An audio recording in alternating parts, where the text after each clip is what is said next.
Outdoor GPS is presented by Fisherman's Marine and Outdoor. Welcome back, everyone. Thank you very much for joining us tonight. We know that you have lots of options that are out there, and spending your time with us here on NBC Sports Northwest, watching our little show, we truly do appreciate that. We're joined in studio right now by Bruce Polley from the CCA Oregon, an organization. One, by the way, is national, but two, has made some extremely big strides here in the Northwest. The amount of battles that these folks have dealt with from day one is it's relentless. It never ends, right? Yeah. And we've had some great successes I've been really proud of. Absolutely. Yeah. Where in the heck would we be without the CCA Oregon, CCA Washington, the folks that are in the battle with them? Where in the world would we be? We'd have gill nets in the river 24/7. Hatcheries shut down. Hatcheries would be getting shut down. We'd have sea lions jumping in and out of your boats, eating your dogs, grabbing your kids and your gear.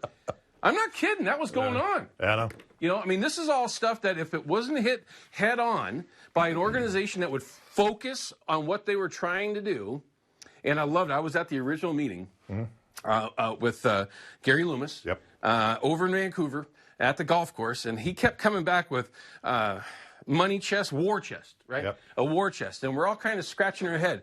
I was sitting next to good friend Mike Scoro and Carmen McDonald, who's no longer with us. Yep. We were sitting, all three of us abreast, and I'm kind of a stupid guy. I'm trying to figure out, what the heck is he talking about? A war chest? What is he talking about? Money, right? Because you have to fund the lawyers, everybody that gets involved, legislation and stuff and this and that, and nobody really kind of grasped what was going on. Now, obviously, however many years it is later, 15? 16? It's I think it's been 13. 13? So it would have been in 07, 06? Something like that. Something like that. Anyway, in that short amount of time, it's really not that long of a period of time. There's been a lot of changes that have happened. I don't even want to know where we'd be right now. I probably wouldn't even be working because we wouldn't be talking about opportunity for people to go fishing, right? I mean, it truly is scary. So here's a question. All these things that are going on right now, out of whatever it is, the sea lions, gill nets, Lieberg hatchery type things. You've got anti-hatchery idiot organizations out there coming out left and right with money coming out of their ears. What is the biggest fight currently, if there is even such a thing, that CCA is working on currently that you might be most concerned with? You know, one of the very first times I got on the show with you, you asked me what the biggest threat to salmon fishing or salmon in the Northwest was, and I said apathy. And you looked at me like, wow, wasn't the answer I was expecting? Right. It's still the same answer. I mean, if you like to sport fish, if you're raising your daughter and you want her to be able to sport fish, and you want to have not just a trickle of what we used to have, but fishing like we remember how good it can be in Oregon. Absolutely. That people would fly in from all parts of the world to fish in Oregon. Right. If you're not willing to fight for that, don't expect to keep it around. Yeah. So that's it. Apathy is the thing. Get involved. Doesn't take a lot. When I went down to that legislative day in Salem in March, and, you know, I remember talking to Dave Shamp. We're driving down, talking to each other on our cell phones. Like, do you think it's just going to be me and you that show up? There's going to be 6 of us, and 150 people are in the halls. I mean, these red hats are up and down the hallway there. And the legislators were freaked out because they thought they were all Make America Great Again hats. And I'm like, no, it's okay, it's okay. We're just CCA. It's okay. Don't panic. Right. And it was siege for real. It was awesome. We took the biggest meeting room and then 2 overflow areas with TV monitors for all the folks we had there. It was amazing. So our folks do get involved, and that's what makes it work. And keep doing that. The Portland banquet is September 14th. Chris asked me to remember to mention that. Sure. So if you say, well, how can I get involved in CCA? The best thing to do, go to a banquet. Yeah. You know, have an adult beverage with your friends, bid on some stuff, have a good time. It's a fun event. You've been to a few of them. Yeah. I've been to hundreds of them. Yeah, right. And I never seem to win anything. It's almost like I go up to the silent auction thing and there's like people behind just waiting. Okay, what's he going to say? Okay. And then wham! Oh, I never seem to get nothing. Yeah. So, yeah, if you can get to the Portland banquet, that's a great way to support CCA. If you can join, that helps.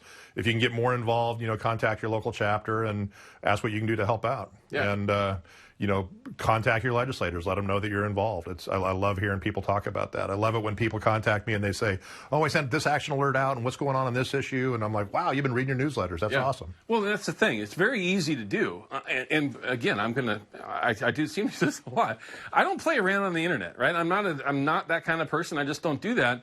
But emails are like, I guess, the old person version of the internet, right? I look at those. I got emails from the CCA on a very regular basis. It's simple. I just go, click. Oh, they need this letter sent over here because these idiots are trying to do this. Boop, and it's gone. And it goes right to our legislators that are in your areas, whatever it is. The CCA handles that for you. You know, some think, well, here's one that I get often. Well, I don't have the time to be a member of the CCA. What do you mean you don't have the time? Most of it is your name being there, the involvement of touching your little screen here, and your donations. That's what it takes to run an organization like the CCA. That's right. We're a volunteer organization. Yeah. We hire really smart political staff. We've got awesome lobbyists and political strategists that are our employees. Yeah. And we pay for them by raising money at banquets, having a good time, and raising some money. Yeah. And that's what makes the organization work. The volunteers really keep me encouraged to keep coming back because there's. That's you're a volunteer. Absolutely. Yeah. This is a completely volunteer job. Right. It's not like you're not a busy guy with other things. I sort of have a business to run on the side.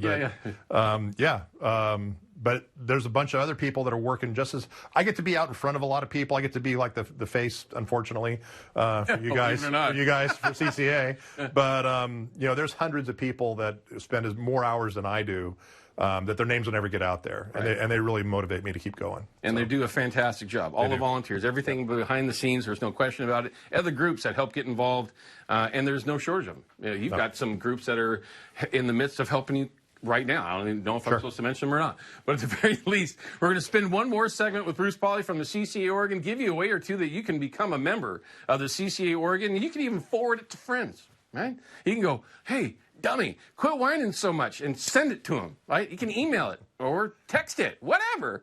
We'll have a lot more for you when we come back from this break. Don't go anywhere.